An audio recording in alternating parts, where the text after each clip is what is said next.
Honorable Rigathi Gachagua currently is presumed to be innocent, and therefore we strongly feel that the bond terms have been granted by the court were too high, and we want to urge the courts going forward to ensure that they adhere to the key tenets of bail's applications, which is only to secure the attendance of an accused person. We want to give an assurance to Hustler Nation and also supporters of the President Ruto. We shall stand with Honorable Rigathi Gachagua. We shall defend his rights in court, and notwithstanding all forms of intimidations, those of us who belong to this current generation, we have a moral duty to continue fighting for justice for those who we believe strongly that they are innocent. I will conclude by saying that for the last 4 days, our colleague Honorable Gachagua has been detained in a police cell. There were other suspects, but it was only Honorable Rigathi Gachagua who was arrested. And of course, that to me is discriminatory, because when you look at the charge sheet, you see almost about 10 or 9 other suspects, but it was only Rigathi who was arrested and arraigned in court. But notwithstanding that, we give an assurance to supporters of UDA that notwithstanding all this intimidation we are currently undergoing, those of us who are lawyers will strongly continue supporting and standing behind our colleagues who are being taken to court from where we sit in a manner that is contrary to the Constitution and illegal. Thank you. Without repeating what Honorable Irungu Kang'ata has said, the cardinal principle of bail terms is that if an accused person is able to demonstrate to the court that they will attend court as may be ordered by the court, then you can even be released on personal freedom.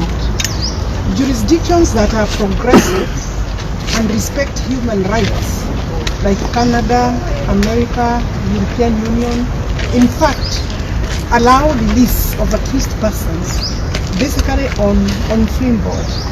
And a surety could also be just required to give his workplace and personal details. In Kenya, the Constitution, Article 49, is very clear that the right to bail is the right of an accused person, and therefore, as you grant bail terms, the court must be cautious and careful that it does not fall into the temptation and trap of the prosecution and the executive by granting terms that are not accessible to the accused person, and really the threshold and the test should be if it were an ordinary Kenyan that is brought before the court. Therefore, giving 12 million shillings, I would say that for a person who is a member of parliament, who has a family, a status in terms of working, and available at the call and beck of the court, really that is unreasonable.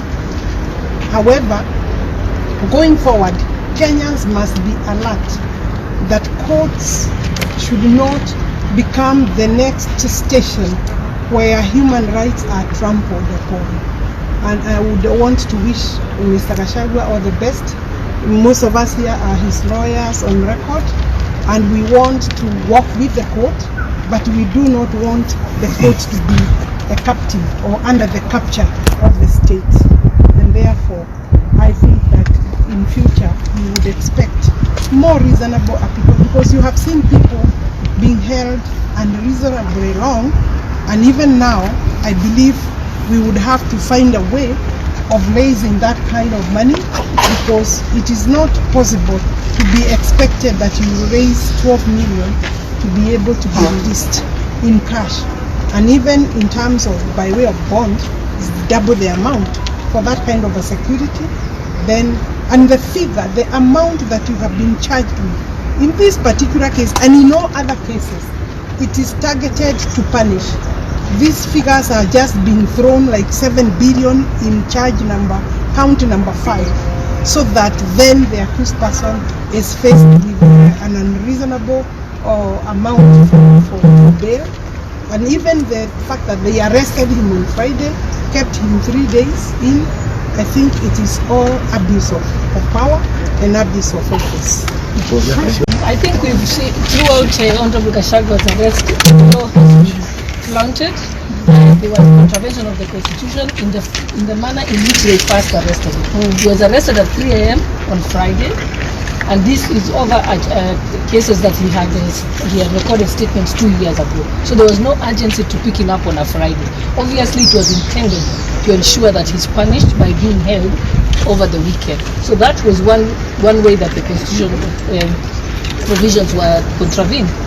Also, the issue of bail has also become a very bad trend, because there should be no relationship with the figures of which you're alleged to be accused of, with the figure that bond terms is given.